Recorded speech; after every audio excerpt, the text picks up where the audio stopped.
항상 그렇지만 하나님께서 더 귀하고 더 충만한 은혜로 우리를 도우시기를 주의 이름으로 축원합니다. 지난주까지 교회가 아주 분주한 일들을 진행하였고 또 부활절 예배를 마치고 오늘 우리가 예배를 드립니다. 이제 우리는 추수감사 주일 정도까지는 우리 개인들의 신앙을 생각해 봐야 돼요. 우리 일상의 삶 속에 있는 가정, 우리 개인의 신앙, 또 우리 교회 부흥하는 일을 놓고 우리가 집중해서 전도하고 또 헌신하고 그런 모습으로 또 추수감사절까지 남은 시간을 잘 달려갔으면 좋겠습니다. 오늘은요, 이런 마음을 갖고 있는 우리의 삶의 자리에 담겨야 될 신앙의 태도, 또 그 신앙의 태도를 이끌어가는 하나님의 말씀이 어떤 말씀일까를 묵상하는 날입니다. 우리 모두에게 이 말씀에 큰 은혜가 있기를 주의 이름으로 축원합니다. 첫 번째로 여러분에게 드리고 싶은 말씀, 나누고 싶은 말씀은 이것입니다. 신앙은 선택하고 결단하는 것인 줄로 믿으시기를 바랍니다. 신앙은 선택하고 결단하는 것인 줄로 믿으시기를 바랍니다. 오늘 우리가 읽으신 본문이 룻기라는 성경이에요. 룻기는 성경에 딱 넉 장으로 되어 있는 성경입니다. 짧아요? 굉장히 짧죠. 그리고 성경에 나오는 내용들이 보통 나라와 민족, 하나님의 구속사, 이렇게 귀하고 소중한 어떤 하나님의 역사에 관한 일들을 기록한 책이 많은데 룻기는 유일하게 개인에 관한 얘기고 가정에 관한 이야기예요. 그러니까 되게 사소한 이야기일 수 있고 또 한 사람에 관한 이야기인데, 그런데 그럼에도 불구하고 왜 사소한 이야기처럼 보이는 한 개인과 한 가문에 관한 이야기가 당당하게 성경에 그 책 이름으로 등장을 해야 할까? 궁금한 마음을 가지고 오늘 말씀을 함께 나누시면 좋을 것 같습니다. 나라와 민족을 다룬 얘기가 아니라 개인을 다룬 얘기고, 하나님의 구속사를 다룬 내용이 아니라 가정을 다루는 내용이 도대체 왜 성경으로 나와야 할까? 생각해 볼 얘기가 있습니다. 우리의 삶의 결정이 항상 부족함 투성인 것을 우리는 꼭 깨달아야 할 줄로 믿습니다. 여러분, 우리가 어떤 결정을 내려요? 한 번 잘못돼요. 그럴 수 있죠. 한 3번 잘못되면 우리 젊은이들 쓰는 말로 뭐가 오냐면 현타가 옵니다. 현실의 자각과 절망이 다가오게 되죠. 5번, 10번 똑같이 잘못된 결정을 내리면 그 사람 바보입니다. 그러면 안 돼요. 근데 여러분, 우리가 우리의 일생을 살아오면서 몇 번 실패하셨나요? 3번. 고요합니다. 10번. 아멘 나왔어요? 100번. 아직도 답이 안 나와요. 왜 대답을 못 할까요? 그 수를 헤아릴 수 없는 실패와 절망, 속상했던 우리의 결정이 우리 인생에 너무나 많아요. 갑자기 질문이 훅 들어가니까 여러분들이 그냥 멍하고 계신 것은 가슴이 먹먹해서 그럴 거예요. 저도 마찬가지예요. 살면서 우리는 끊임없이 무엇인가를 결정합니다. 결정하고 선택하고 결단하고 그 세월들이 지금까지 나왔는데요, 우리 인간의 삶의 결정은 항상 부족한 것들 투성이에요. 내가 그 사람을 왜 만났을까? 그때 내가 그곳에 왜 투자를 했을까? 내가 그때 안 간다고 할 걸 왜 갔을까? 그런 얘기만 너무나 많아요. 그런데 문제는 그 횟수의 총량이 3번이 아니고 10번이 아니고 100번을 넘어서고 있음에도 불구하고 우리는 무슨 용기인지 거침없이 선택하고 결단하는 것을 멈출 줄 모르더라는 거예요. 똥꼬집, 오만, 쓴뿌리, 그냥 막 지르고 가는 거예요. 오늘 이 인생의 복판 속에서 거룩한 주일, 주의 말씀을 들으며 이 문장을 기억하십시오. 우리의 삶의 결정이 항상 부족한 것들 뿐이라는 것을 반드시 깨달으시고 반드시 고백하시고, 오늘 이후로 주님과 함께 결정하시고 주님과 함께 선택하시고 주님과 함께 남은 삶을 살아가시기를 주의 이름으로 축원합니다. 자, 오늘 룻기라는 성경을 읽으셨는데, 룻기라는 성경의 역사적 배경은 사사시대입니다. 하나님 백성이지만 하나님께 주권을 옮기지 않고 하나님을 따르지 않았던 사람들이 살았던 사사시대에 무슨 성경이 위치해 있냐면 룻기라는 성경이 위치해 있습니다. 사사기 21장 25절 말씀은 사사기의 마지막 장 마지막 절입니다. 사사기를 마치면서 사사기사는 우리에게 어떤 메시지를 줄까요? 그때에 이스라엘이 왕이 없었으므로 사람이 각기 자기의 소견에 옳은 대로 행하였더라. 이스라엘 백성은 신정 통치 백성이기 때문에 왕이 필요하지 않은 사람입니다. 왕은 제국의 스타일, 제국의 조직이죠. 왕의 권위는 제국의 권위예요. 제국의 가장 높은 사람이 누구냐면 왕이거든요. 그러나 신정 통치인 하나님 백성은 누가 통치하시냐면 하나님이 통치하시는 거예요. 왕이 필요 없어요. 그런데 왕의 백성인 하나님의 백성들이 하나님께 묻고 하나님을 따르고 하나님과 동행하지 아니하고 왕이 없다는 이유로 각기 그들의 소견에 옳은 대로 행했던 시절이 바로 사사시대예요. 그리고 사사시대 복판에 룻기라는 성경이 있는 겁니다. 가정에 대한 배경입니다. 사사시대에 베들레헴에 엘리멜렉이라고 하는 남편이 있었고 그의 부인은 나오미였대요. 엘리멜렉하고 나오미가 결혼해가지고 말론하고 기론이라고는, 저도 아들이 둘인데 아들 둘을 낳았어요. 자, 엘리멜렉과 나오미가 베들레헴에 사는데요, 이스라엘 땅에 흉년이 옵니다. 흉년이 와서 그 흉년을 피하겠다고 선택한 이민 간 지역이 어디냐면 모압이라는 지역으로 이민을 갑니다. 모압이라는 곳에 이민을 가서 거기서 말론, 기련, 이제 아들들을 낳고 살아가는 상황이 벌어지게 되는데요, 이 가정 배경 속에서 지역이 움직입니다. 이스라엘의 베들레헴에서 어디로 갔다고요? 모압 땅으로 간 거예요. 지도를 보여드리는데 블레셋 유명하죠? 다윗 시절까지도 끊임없이 쐐기가 되어서 발목을 잡고 이스라엘을 괴롭혔습니다. 아말렉 알고 계시죠? 에돔은 그 선조가 누구냐면 야곱의 형 에서입니다. 에서의 후손이 에돔이 되었고요. 암몬과 모압은 좀 입에 올리기 민망합니다만은 아브라함의 조카 롯이 소돔과 고모라 땅을 떠나게 되어지고 부인 죽고 그리고 술이 징탕 취해가지고 딸들하고 근친상간을 내서 출발을 하게 되어진 민족이 암몬과 모압 민족, 저 위에 아람이라는 민족이 있고요. 지금 이 동그라미로 그려드린 사람들은요, 아무튼 이스라엘 민족들이 앞으로 구약성경을 읽어가는 과정 속에서 끊임없이 전쟁을 일으키고 갈등하고 괴롭혔던 사람들 명단을 지금 지도로 보여드렸는데, 그 중간에 어디가 있습니까? 오늘 우리가 기억해야 될 무슨 땅? 모압 땅. 모압 땅이 사해 오른쪽 남단에 모압 땅이 있습니다. 어디로 갔다고요? 저 위에 예루살렘 베들레헴에서 어디까지 갔다고요? 모압까지 이민을 갔다, 이 얘기입니다. 그리고 여기까지 이민을 가서 여기서 큰 상처를 받게 됩니다. 모압 땅에 이민 가서 남편 엘리멜렉이 죽습니다. 그리고 이제 나오미 혼자 남은 상황 속에서 아들들을 길러 가다 돌보고 이제 가정이 이끌어가야 할 상황인데, 약 10년이 지난 후에 말론, 기련도 사망을 하게 됩니다. 그래서 이 집의 남자는 씨가 말라 다 죽었어요.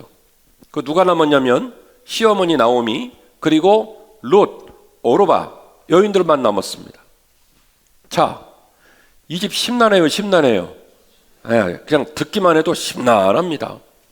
그래가지고 이 나오미가 끙끙 앓고 고민을 하다가 용단을 내리게 되는데, 며느리들한테 이렇게 제안을 합니다. 내 인생이나 너들 인생이나 이제 절단이 났으니까 우리에게는 소망이 없다. 그러니 그만하자. 히마이데스 끝내자. 그래가지고 뭐라고 얘기를 하냐면, 나는 나 혼자 고향으로 돌아가고 너희들은 너희들 친정집으로 돌아가라. 그렇게 이야기를 합니다. 잘한 거예요, 못한 거예요? 예? 묻잖아요. 잘한 거예요, 못한 거예요? 예, 그나마 잘한 거예요. 지혜롭게 판단한 거예요. 아무리 생각해봐도 우리 집안에는 남자가 없고, 그래갖고 이제 서로 헤어지자 그러니까 뭐 며느리들이 처음에는 이제 인사성 발언으로 뭐 어머니 안 돼요, 우리가 어머니를 지킬 거예요, 뭐 이랬나 보죠. 그래가지고 나오미가 이제 여러 가지 설명을 합니다. 우리 이스라엘 민족의 법에 따르면 계대 결혼을 해야 되는데, 그러면 내가 너희들 남편을 만들기 위하여 내가 시집을 가가지고 늦둥이를 낳아가지고 늦둥이를 키워가지고 너희들 이제 남편으로 들여버려야 되는데 이게 말이나 될 일이냐? 답이 안 나온다. 그러니까 그만하고 우리 모든 인연을 정리하고 각자 집으로 흩어지자라고 제안을 한 거예요. 잘한 거예요, 못한 거예요? 예, 나름대로 잘한 겁니다. 그런데 이 이야기를 듣자마자 아주 현명한 여인 둘째 며느리 오르바가 즉각적 반응을 보입니다. 어머니 안녕히 계세요 그렇게 하고 뽀뽀를 하고 집으로 가버렸어요.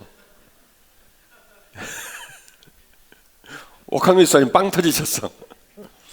그러니까 오르바는요 미루어 짐작하기를 이미 집에 캐리어를 다 싸놨어. 말만 하면 난 가버린다. 아무리 생각해도 이 집은 절단난 집안이에요. 집구석이 배려버렸어요. 소망이 없어요. 그래서 오르바는요 이미 집에서 캐리어 다 싸놓고 말만 하면 난 간다 뽀뽀하고 갔어요. 근데요 큰 며느리가 이상한 소리를 합니다. 큰 며느리 아주 문제 많아요. 아주 대책 없는 여자인데요. 룻기 1장 14절 소개해 올립니다.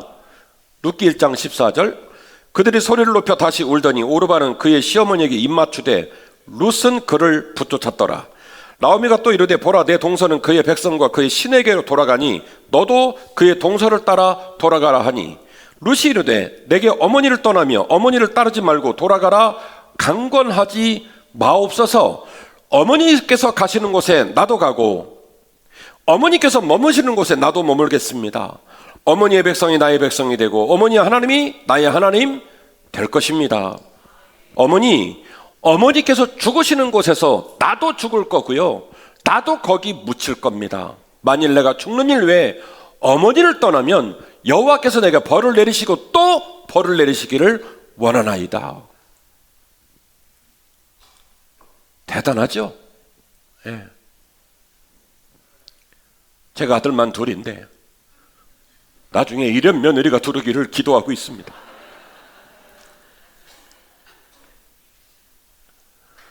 야, 이런 말을 어머니 오르바는 갔지만요 저는 안 갈 거예요. 저는요 어머니를 모시고 고향으로 돌아갈 거예요. 어머니의 하나님은 이게 어머니의 하나님이 아니라 나의 하나님이고요. 어머니의 백성은 나의 백성 될 거고요. 어머니 거하는 곳에 내가 거할 거고요. 어머니 돌아가시는 곳에 내가 죽을 거고요. 난 죽어도 어머니를 안 떠날 거예요. 이런 며느리 상가는 며느리가 어디 있어요? 그런데 문제는 이 룻이 했다는 말이 읽는 우리에게 감동을 주고 참 대단한 며느리다라는 생각이 드는 이 룻이 했다는 말이 사실은 말도 아니고 방구도 아니고 불가능한 소리였다는 거예요. 구약성경을 읽어보시면 하나님께서 출애굽을 하고 광야 40년을 지날 때 민수기, 광야 끝내고 가나안 들어갈 때 신명기, 그 민수기 신명기를 통해서 십계명을 기반으로 한 하나님의 백성들이 하나님의 계명과 율례를 따르는 일련의 법칙들이 주어집니다. 그 법칙 중에 여호와의 총회라는 단어가 있어요. 뭐라고요? 여호와의 총회. 우리로 말하면 사무총회를 생각하면 돼요. 사무총회 때 서기가 뭘 낭독합니까? 정의원 명단을 낭독을 한단 말이에요. 여호와의 총회에 관한 얘기가 나오는데 이 여호와의 총회 구성원과 이 여호와의 총회에 들지 못한 자들을 이야기하고 있는 성경이 있습니다. 그 성경이 신명기 23장이에요. 신명기 23장은 여호와의 총회는 선택한 거룩한 백성, 하나님의 택한 백성, 하나님을 섬기는 사람들만이 여호와의 총회의 정회원이라는 사실을 명백하게 밝히고요. 그리고 이 여호와의 총회에 들지 못하는 사람들의 명단을 이야기하고 있습니다. 첫 번째로 고환이 상하는 자나 음경이 잘린 자 여호와의 총회에 들을 수 없고요. 두 번째로 사생자는 종교적인 특권이 없으므로 여호와의 총회에 들지 못했습니다. 그러나 사생자의 후손 10대가 지나가고 나면 여호와의 총회에 들어올 수 있도록 기회를 주었고요. 그리고 세 번째로 암몬과 모압 사람들이 문제인데요. 엄청난 얘기예요. 암몬과 모압 사람들은 여호와의 총회에 들 수 없을 나쁠 사람들이니 향후 10대에도 안 될 뿐더러 10대가 지나고 난 다음에도 영원토록 여호와의 총회에 들어올 수 없다라고 규명이 되어 있습니다. 룻은 어디 사람이죠? 어디 사람이에요? 모압 사람이에요. 지금 이런 일이 벌어진 거예요. 룻이 시어머니를 모시고 이스라엘로 돌아가겠다고 말을 했으나 룻은 들어갈 수가 없는 여자입니다. 모압 여자예요. 신명기 23장 3절입니다. 암몬 사람과 모압 사람은 여호와의 총에 들어오지 못하리니 그들에게 속한 자는 10대뿐만 아니라 영원히 여호와의 총에 들어오지 못하리라.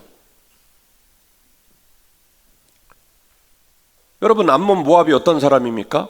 잘 아시는 것처럼 이 근친상간으로 출발이 되어진 참 기가 막힌 민족들일 뿐만이 아니라 이후에 이스라엘 백성들이 가나안 땅을 여행해서 요단 동편으로 돌아가지고 요단강을 도하려 할 때 에돔, 암몬, 모압, 모압, 암몬 이렇게 쭉 올라가게 되잖아요. 그 과정 속에서 발람에게 저주를 부탁해가지고 이스라엘 백성들을 저주하려고 했고, 하나님이 발람의 입술을 바꿔서 그들을 축복하신 기가 막힌 사건의 주인공이 누굽니까? 모압 사람들이란 말이에요. 그래서 말합니다. 10대가 지난 이후에도 영원히 들어올 수가 없다. 그 밑에 나오는 내용은 더 좀 우리에게 도전을 주는데요. 에돔 사람은 금지하지만은 3대 이후부터는 들어올 수 있도록 배려를 해줘라. 7절인데요. 너는 에돔 사람을 미워하지 말라. 그는 내 형제임이라. 애굽 사람을 미워하지 말라. 내가 그의 땅에서 객이 되었음이라. 그들의 3대 후 자손은 여호와의 총에 들어올 수 있느니라.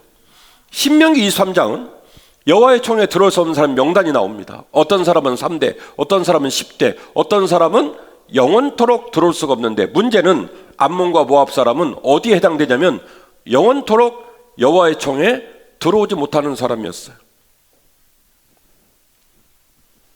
그러니 물리적으로 룻이 빡빡 우겨가지고 이스라엘로 들어가는 것이야 아무 문제 없죠. 그걸 누가 막겠습니까? 그러나 형국으로 따지면 룻은요, 화약을 등에 짊어지고 불구덩이로 들어가는 꼴이에요. 그가 그곳에 들어가서 경제활동, 취업, 재산권 행사 아무것도 할 수 없는 불행한 땅이에요. 지금도 죽을 맛인데, 그래서 오르바는 눈치 보고 진작에 집으로 돌아갔는데 뭐 하겠다고 혼자만 남겨진 시어머니를 모시고 이스라엘 땅으로 들어갑니까? 정신 나간 미친 여자는 할 짓 아닙니까? 자, 이런 판단을 룻이 내린 거예요. 되는 일이다, 안 되는 일이다? 안 되는 일이다. 여러분 봅시다. 엘리멜렉과 나오미가 모압으로 이주했습니다. 이건 쉬운 결정이 어려운 결정이에요. 어려운 결정이에요? 쉬운 결정이죠. 지금 자기들의 선택한 땅은 흉년이고요, 모압은 흉년이 아니래요. 이스라엘의 총회의 이 규율과 법은 어디서 작동되고 있냐면, 여호와의 총회는 어디서 작동됩니까? 이스라엘 땅에서 작동이 되죠. 모압에 작동돼요, 안 돼요? 이스라엘 사람 내려가도 아무 문제 없어요. 이 결정이 쉬워요, 어려워요? 쉽죠. 그러나 반대로 룻은요, 모압 땅에 있다고 어디로 들어간다고 결정을 내린 거냐면 이스라엘 땅으로 들어간 거예요. 이스라엘 땅으로 들어가면 거기는 뭐가 작동됩니까? 여호와의 총회법이 작동이 됩니다. 그러면 어머니 아버지 결정은 쉬웠고요, 룻의 결정은 쉬워요, 어려워요? 어려운 결정이에요. 말도 안 되는 결정이에요. 그런데 왜 굳이 룻은 이런 결정을 내렸을까? 성경에 나옵니까? 오르바가 가자마자 시어머니가 스봉을 내리더니 땅 문서를 꺼내면서 10만 평 땅이 사실은 있었단다, 뭐 그래서 갔나요? 아니잖아요. 왜 룻은 이런 결정을 내리죠? 룻은 다음과 같이 말합니다. 어머니, 저는 이방 사람이었고 어머니가 우리나라에 오기 전에는 하나님이 누구신지도 몰랐습니다. 그러나 어머니를 만났고 어머니와 함께 살면서 어머니의 하나님이 이제는 누구의 하나님이 됐냐면 나의 하나님이 되셨습니다. 비록 그 길이 고단하고 힘들고 어렵고 세상적인 눈으로는 정신 나간 여자처럼 누군가가 나에게 흉을 보고 뭐라고 할지는 모르겠지만, 그러나 여호와 하나님이 계신 그 땅, 여호와 하나님을 섬기는 그 민족들의 땅으로 제가 어머니와 함께 들어가겠습니다. 그래서 말하기를, 하나님은 어머니 하나님이시자 곧 나의 하나님이고 이스라엘 백성은 어머니의 백성이자 곧 나의 백성이 되셨습니다 라고 결심을 하고 어디로 들어간 거예요? 이스라엘 땅으로 들어간 거예요. 조금 더 심화학습 해보겠습니다. 우리가 구약성경을 읽다 보면요, 이방인 나그네라는 말이 나와요. 이게 히브리 말로 게르라고 하는 말인데요, 게르라고 하는 말은 일정 기간 동안 머물다라고 하는 히브리 말 구르에서 파생된 말이에요. 이 게르가 얼마나 기가 막히고 속상한 사람들이냐, 이 게르는요, 이들 이 무리 사이에 들어와서 함께 살아요. 함께 밥도 먹고 함께 활동도 하는데요, 어떤 권리가 없냐면 재산권을 행사할 수 있는 권리가 없어요. 그러니까 사실은 뿌리를 내려요, 못 내려요? 10년을 살고 20년을 살아도 뿌리를 내려요, 못 내려요? 뿌리를 못 내리죠. 그래서 구약 성경에서 말하고 있는 11조가 목적 헌금이라고 제가 여러 번 말씀드렸죠. 그 목적 헌금 11조를 절대로 빠뜨리지 말고 하나님께 드리고, 그 드린 11조를 어디다 써라? 고아, 가부, 주의 종을 섬기는 일, 이 우리로 말하면 목회자들을 돌보는 일, 그리고 마지막으로 누구를 섬기라면 이 나그네, 이방인을 섬기라고 그랬어요. 게르. 왜요? 이들은 땅에 뿌리를 내지 못한, 절대로 생존할 수 없는 가장 낮고 천하고 불쌍한 사람 게르인지라 11조를 내고 그 11조의 기금을 가지고 고아와 과부, 그리고 소위 지금 목회자로 표명될 수 있는 제사장들, 그리고 그 땅을 거류하고 있는 누구요? 게르, 이방인, 나그네들을 돌보라고 그랬어요. 이게 바로 게르라고 하는 이방인이에요. 이방인이란 말 중에는요, 네카르라고 하는 히브리 말도 있어요. 네카르는 누구냐면요, 진짜 순수한 외국인이에요. 와서 같이 거주하고 있긴 있는데, 그분들은 뭐하러 온 사람들이냐면 장사를 하러 온 사람, 비즈니스로 온 사람들이에요. 그러니까 이 사람들은 와서 재산권을 행사하지 못하지만 그것이 상처가 될 이유는 없죠. 왜냐하면 어차피 재산권을 행사할 마음이, 의도가 없습니다. 지금 뭐하러 온 거예요? 장사하러 온 거예요. 물건을 판다든지 물건을 산다든지. 팔거나 사거나 하고 나면 어디 가면 되는 거예요? 자기 집으로 돌아가면 되는 거예요. 그래서 네카르는 우리가 생각하는 기가 막힌 눈물이 담긴 사람들이 아니에요. 그런데 게르라고 하는 사람들은 눈물이 담긴 가장 최하위층에 있는 힘없는 자들이에요.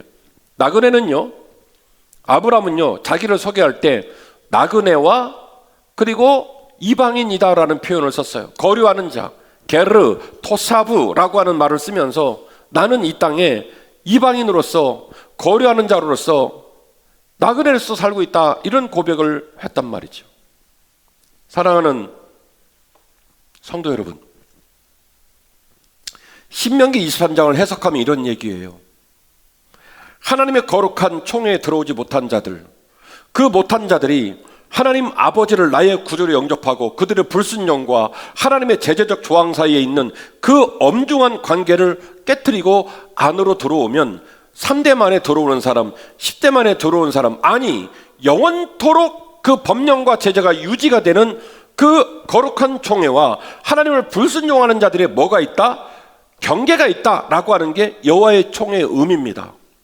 게르, 결국 하나님 아버지 앞에서 가장 힘없는 이방인이요 객된 자의 모습으로, 재산권을 행사하지 못한 모습으로 살아가며 그들이 하나님의 주권 속으로 편입되어질 때에, 하나님의 은혜의 장중에 편입되어질 때에 드디어 뿌리를 내리고 그분의 은혜를 따라 살아가게 되어지는 그 이방인의 표현들.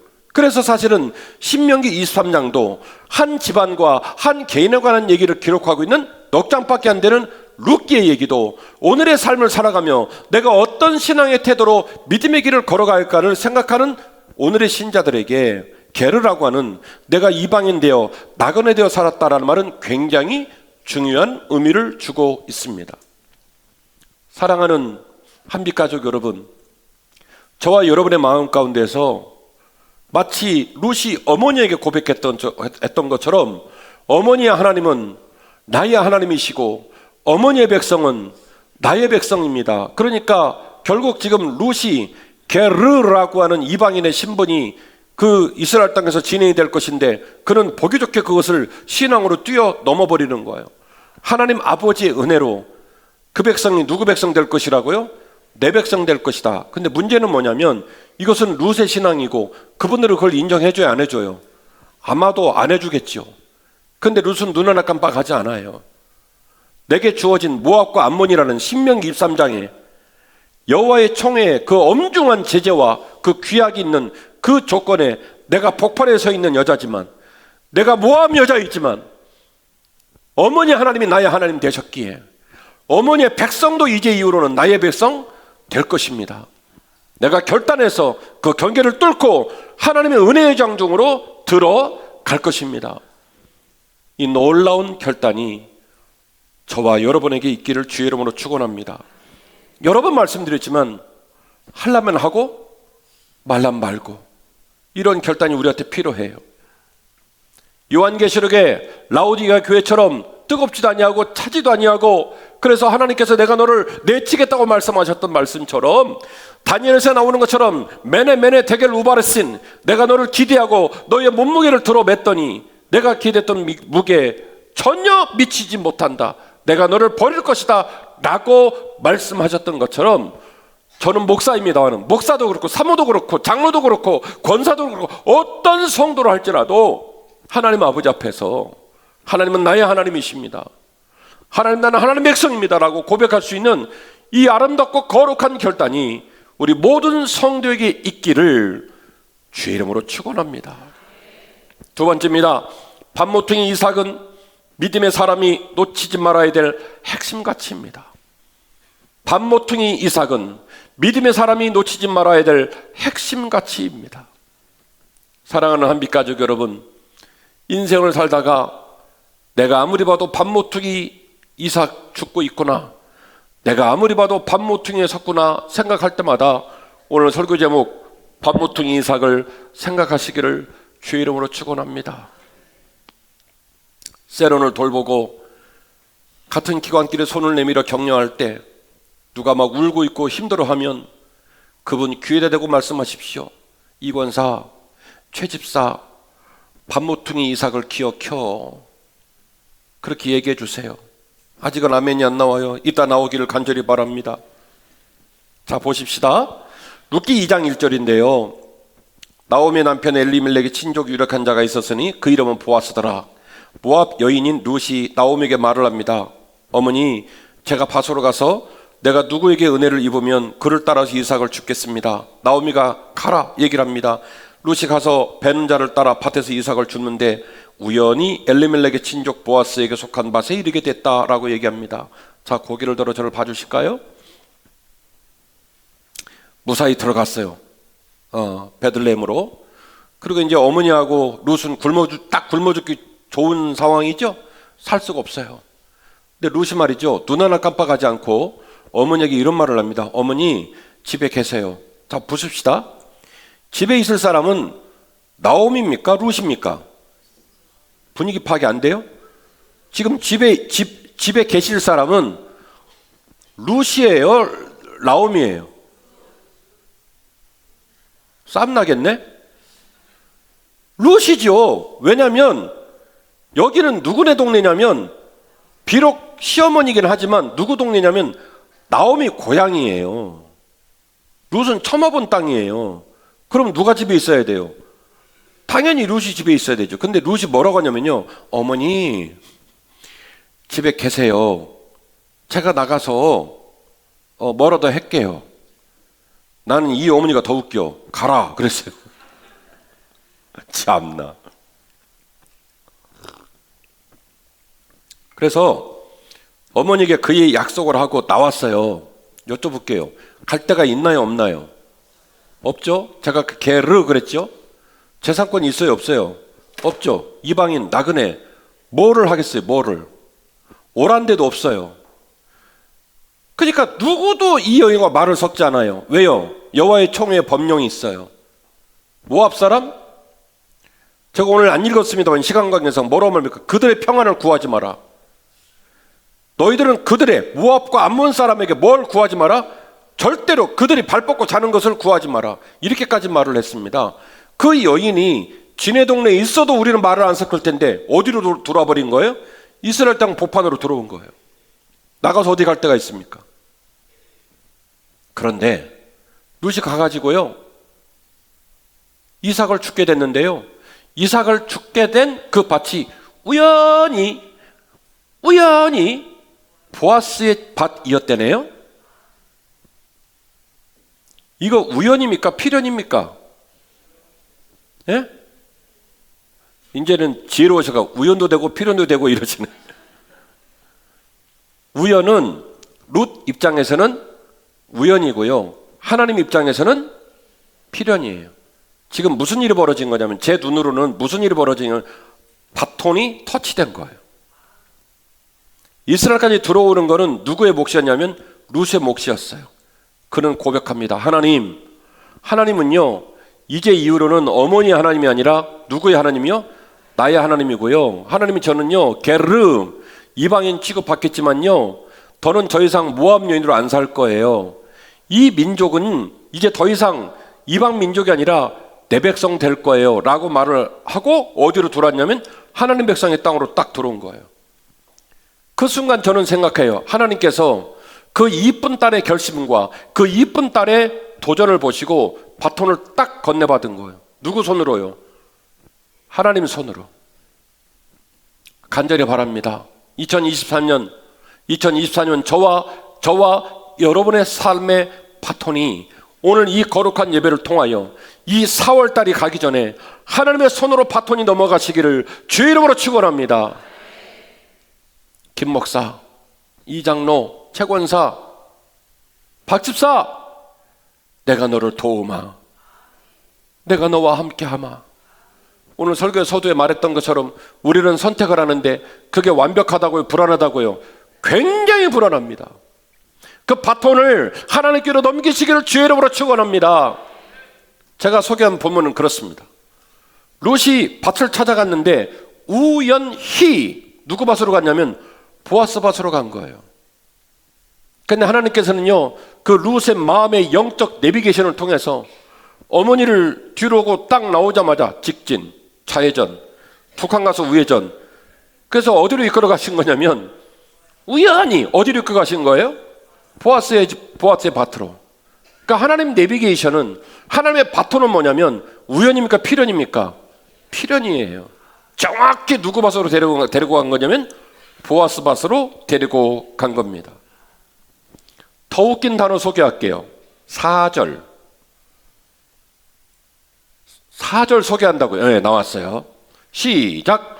마침 보아스가 베들레헴부터 와서 베는 자들에게 이르되 여호와께서 너희와 함께 하시기를 원하노라. 그들이 대답합니다. 여호와께서 함께 하시기를 원하십니다. 같이 대답을 해요. 주거니 받거니 해요. 지금 우리로 말하면 살롬 주거니 받거니. 그 뭐하러 온 거예요? 예, 격려하러 온 거예요. 새참 들고 잘들 되는가 이렇게 온 거예요. 근데 그 온 시간이 언제냐면 마침이요. 일부 예배 때 선임 부목사님한테 물어봤거든요. 마침이 몇 시라고? 모르더라고. 선임 장로님 대답 잘하셔요? 마침이 몇 시입니까? 장로님 헐. 여러분 마침이 몇 시예요? 시간이 있어요 없어요? 없죠. 근데 마침은요 정말로 신나는 시간이에요. 딱 그 시간. 예, 정확하게. 그러니까 밭으로 가는 것도 우연히 갔지만 룻 입장에서는 우연이고 하나님 입장에서는 내비게이션, 좌회전, 우회전, 직진, 유턴 해가지고 필연적으로 보아스의 밭으로 이끄시고 그 이끄는 동시에 하나님은 전화를 해가지고 빨리 와라. 룻 다 왔다. 그 시간이 몇 시예요? 마침이에요. 재밌죠? 아, 저만 재밌어요? 저와 여러분에게 복이 있기를 주의 이름으로 축원합니다. 우리 교회 있다가 그 떠나신 박래산 목사님 복이 없어요. 먹을 복이. 권사님 뭘 갖고 와가지고 식기 전에 드시라고 해가지고 그냥 파전 오징어도 많이 넣은 거 그래가지고 그냥 서로 아이고 박 목사님 신방 간데 어떡하지 막 이러고는 어떻게 먹어야지 그러고 딱 먹고는 접시가 딱 빌 때 들어와. 거참 안 맞더라고요. 우리에게 뭐가 필요합니까? 마침. 우리에게 뭐가 필요해요? 네, 마침이 필요해요. 마침이요. 아이고, 어디서 포도가 들어왔는데 수박으로 합시다. 아이고, 어디서 수박이 들어왔는데 딱 2덩이가 들어온 거예요. 하나면 되는데. 아이고, 누구 줄까? 그러고 있는데 마침 전화가 와. 뭐요? 전화 오면 전화 온 사람한테 마음이 가죠. 그 시간이 몇 시예요? 마침. 아이고, 잘하신다. 마침. 마침. 우리가 사업을 하고 사람을 만나고 어떤 일을 계획할 때마다 그것이 마침이 되면요, 그게 얼마나 신이 되고 힘이 나는지 몰라요. 얼마나 감사한지 몰라요.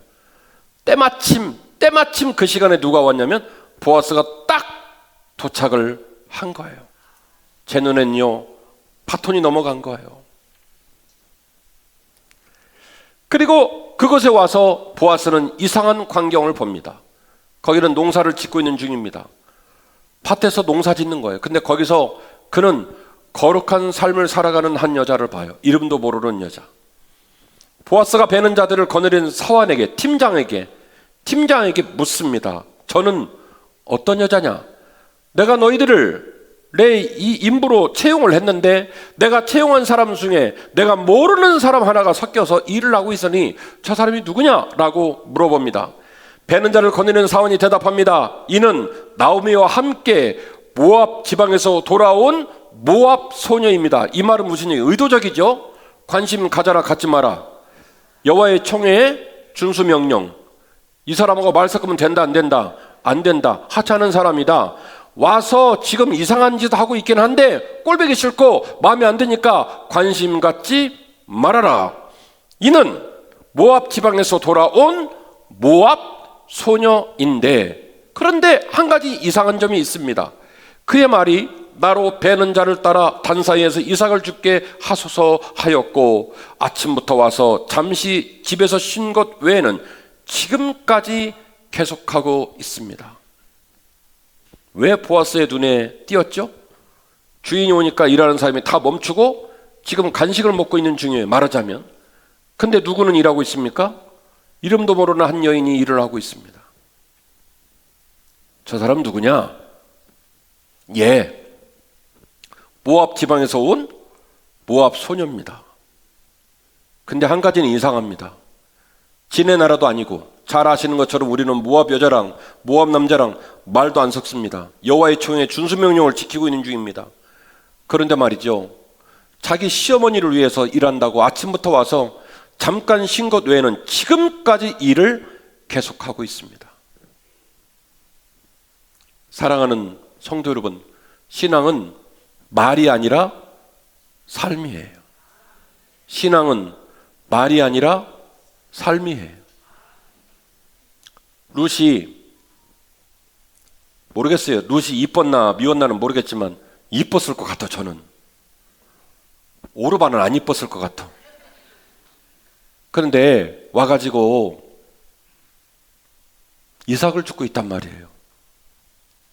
여러분, 이삭을 주는 일이 비참합니까? 비참합니까? 아주 비참하죠. 그리고 이방 여인이 이방 땅에 가서 이삭을 주는 일은요, 몸을 길바닥에 내놓는 일이에요.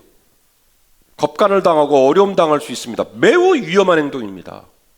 이따가 내용이 나옵니다만은 이거 굉장히 위험한 행동입니다. 여러분, 가을 거지를 해보신 분들은 아세요. 한 해 동안 열심히 농사를 짓고 가을 거지를 할 때도 농사꾼은 항상 아쉬워요. 가을 거지를 통해 하루 종일 일을 해도요, 우리가 원했던 양이 안 나오는 것 같은 생각이 들어서 항상 마음이 못내 아쉬워요. 그게 가을 거지예요.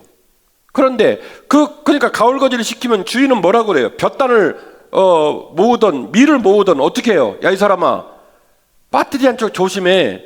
잘해. 그렇게 얘기하죠. 그렇게 잘하면서 거기서 이삭이 떨어져 봐야 몇 조각이 떨어지겠습니까? 자기 땅도 아닙니다.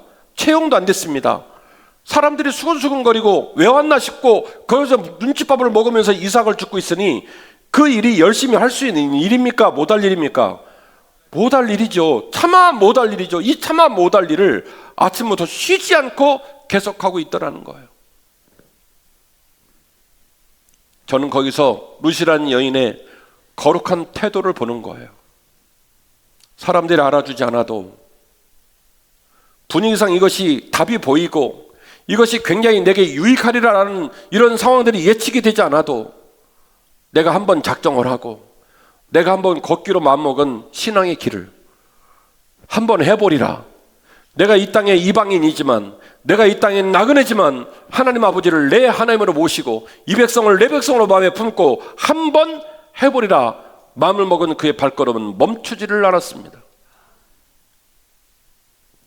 아무도 몰라주고 많은 사람이 수근거리는 그 비참한 땅에서 그는 그가 결정한 믿음의 길을 멈추지 않고 그대로 진행해 나간 것이죠. 내 어머니를 먹이고 내가 이 땅에서 반드시 하나님 백성으로 살아 남을 것이다. 같이 하실까요? 일방적 은혜. 하나님이 바톤을 이어가시다. 방금까지는 이 종들을 관리하는 팀장과 대화를 하던 보아스가 느닷없이 이야기를 끝내자마자 이제는 누구에게 직접 말을 거냐면 룻에게 직접 말을 겁니다. 보아스가 룻에게 이르되 내 딸아 들으라. 이삭을 주우러 다른 밭으로 가지 말며 여기서 떠나지 말고 나의 소녀들과 함께 있으라. 이 말이 무슨 얘기예요?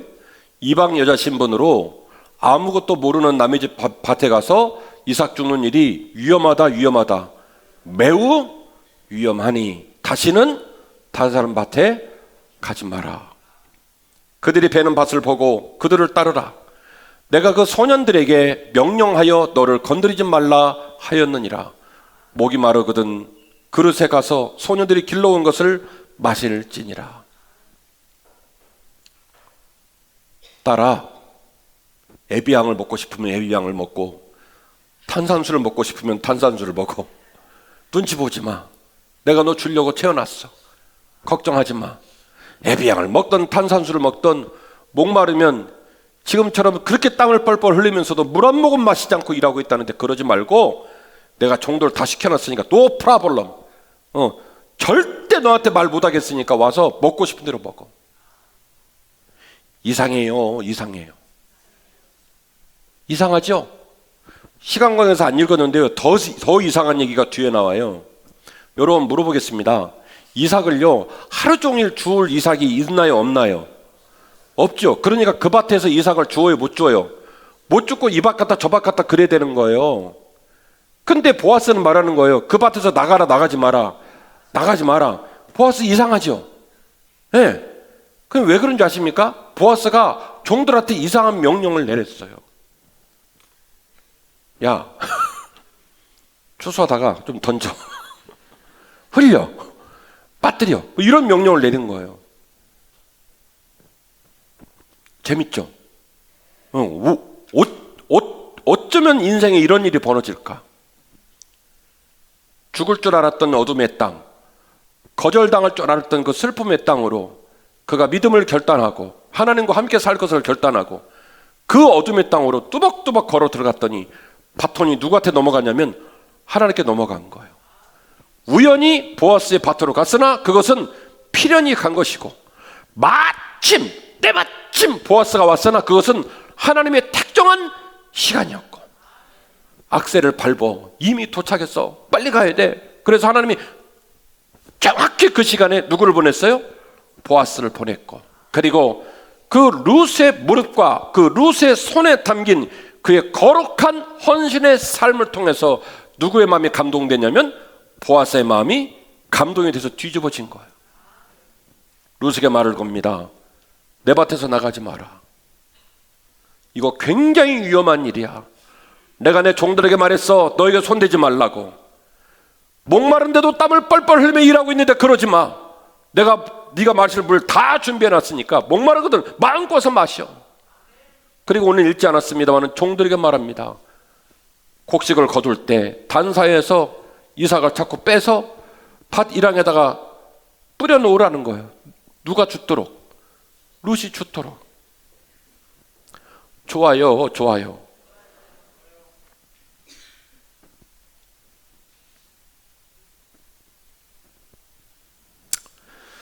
저 위에 있는 우리 청년들은 여러분에 이렇게 말해서 미안한데 사실이요. 우리 청년들은 인생이 좀 말랑말랑하고 만만해요. 내가 아직 열심히 안 살아서 그렇지 열심히 살면 다 죽어. 하버드 예일대를 안 가서 그렇지 좀만 하면 가.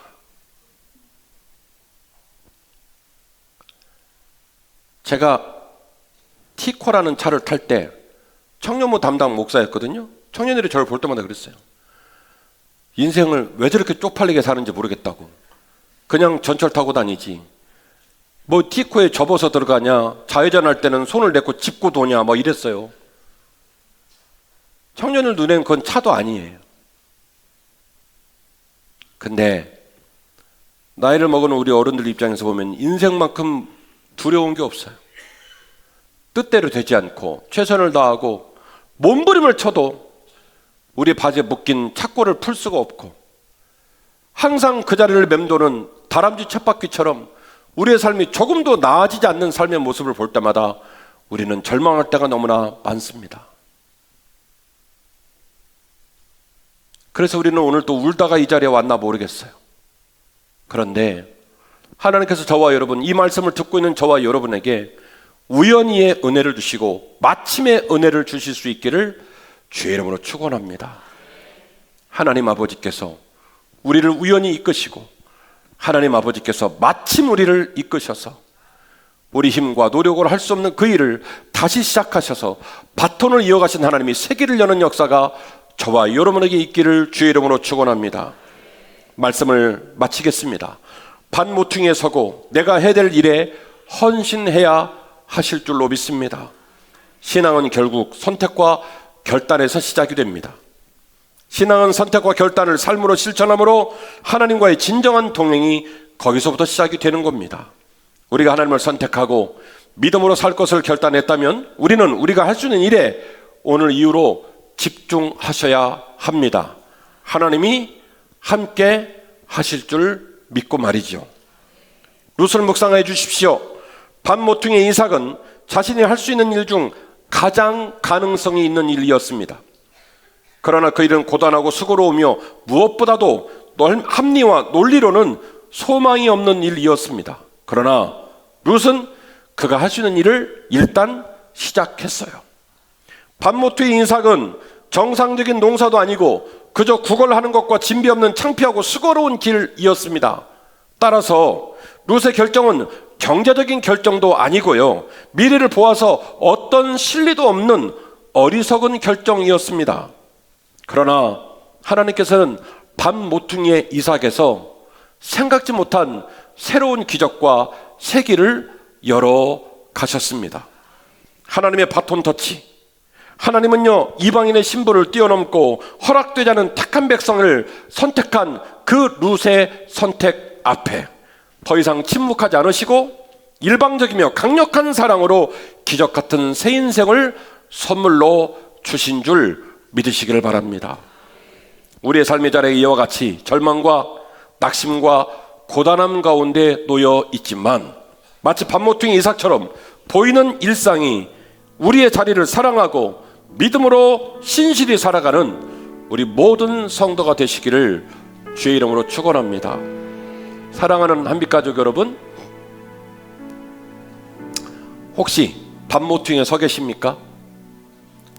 우리 손에 들려진 것이 힘없고 아무것도 아닌 것처럼 보이는 이삭이라 할지라도 반모퉁이 이삭, 하나님이 우리와 함께 계시니 그 반모퉁이 이삭을 통하여 기적의 문을 여시고 새 일을 열어주실 줄로 믿습니다. 우리가 감당해야 될 한 해 좌로나 우로나 치우치지 마시고 우리의 피곤한 무릎을 강하게 붙드시고 우리의 고단한 손을 함께 붙잡아 주시는 주님의 손을 붙들고 넉넉히 믿음의 길을 이기시기를 주의 이름으로 축원합니다. 믿음이 더 깊어지고 하나님이 더 가까워지고 주께 영광 돌리는 믿음의 길 함께 걸어가는 저와 여러분 되시기를 주의 이름으로 축원합니다.